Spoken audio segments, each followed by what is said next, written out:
is that we need these kind of dialogues. We need to be honest because, even the other day when this was had Derek Sprague on the Golf Channel. Derek was on with us last week. He's the new CEO of the PGA of America.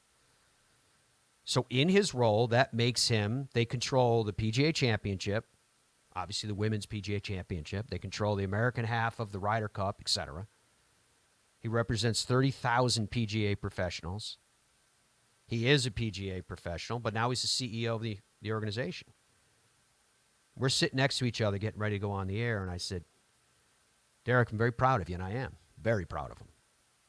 I think it's important to have a PGA member running the day-to-day of the organization.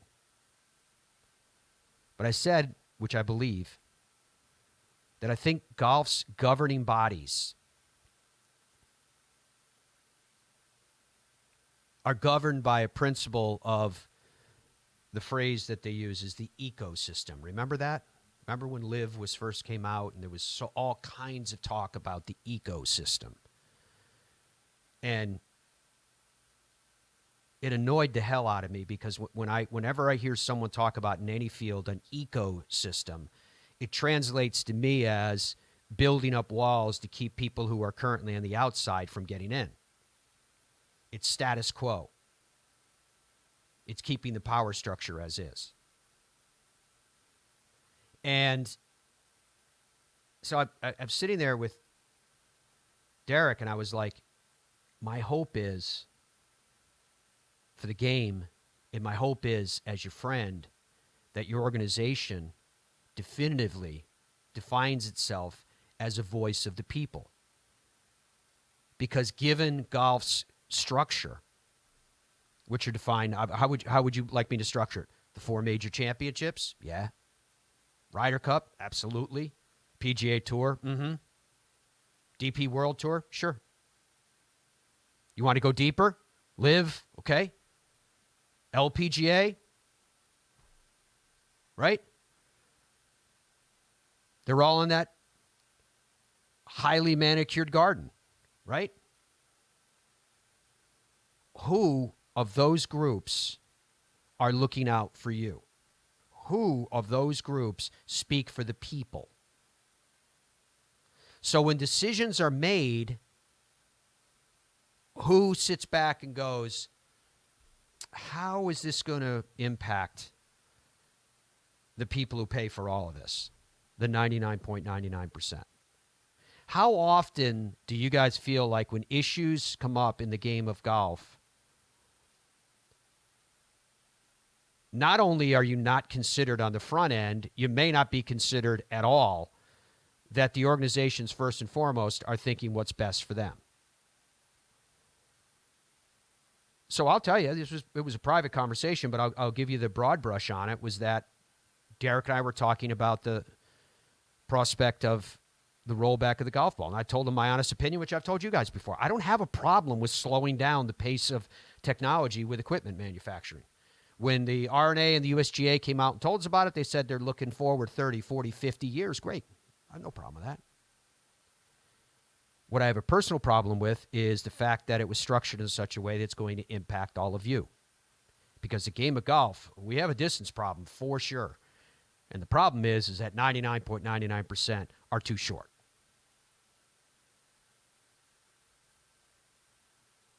The average driving distance is just over 200 yards. Are you kidding me?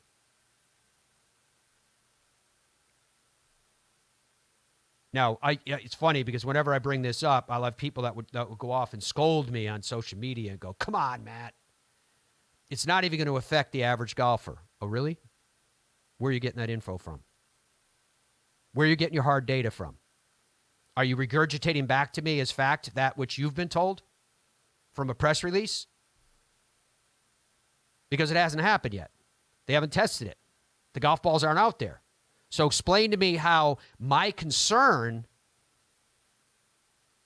about what's going on isn't at least equal to your ability to brush it aside. I think it's even more important. So I ask the question again. I know who represents the elite of the elite. That half of the show or more has been spent about that discussion.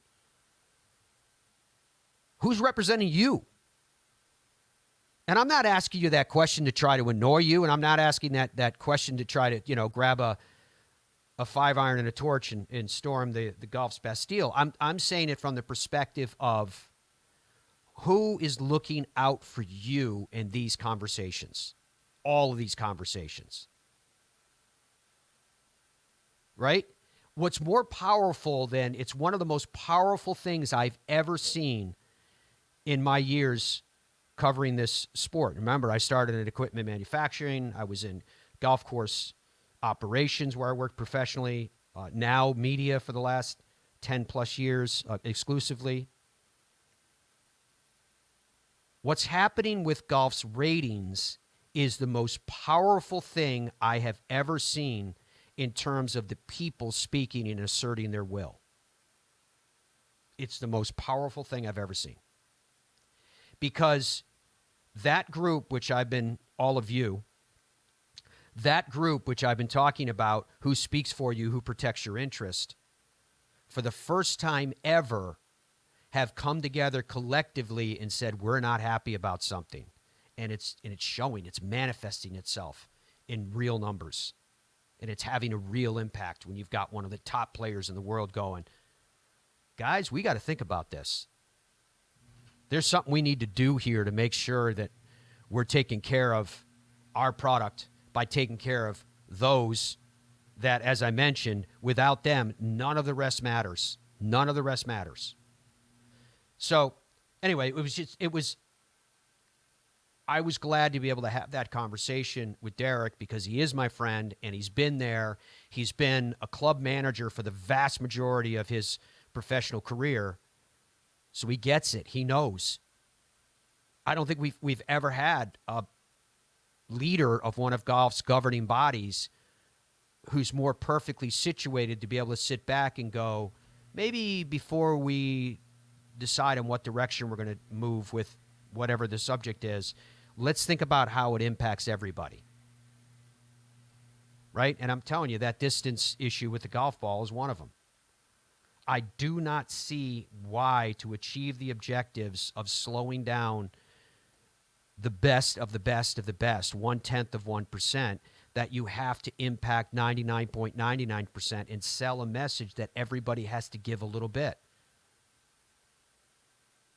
The 99.99% don't have anything to give. It's unfair. It just, I haven't changed my opinion on that. I can be told that it's not going to impact them, but until there is definitive evidence that that is the case, all that is PR and words. I support the objective. You want to slow down technology for the good of the game moving forward decades? No problem. Don't have any problem with that. But asking the people right now who are already struggling, the game is at an all-time high, and the two organizations that govern the rules of the game and also control their own respective major championships and more are going out to the world and go, we get it. Golf's a very, very difficult game, but we've decided we're going to make it a little harder. Ask yourself the why. Right? All of this stuff we're talking about, all of it ultimately comes down to the why.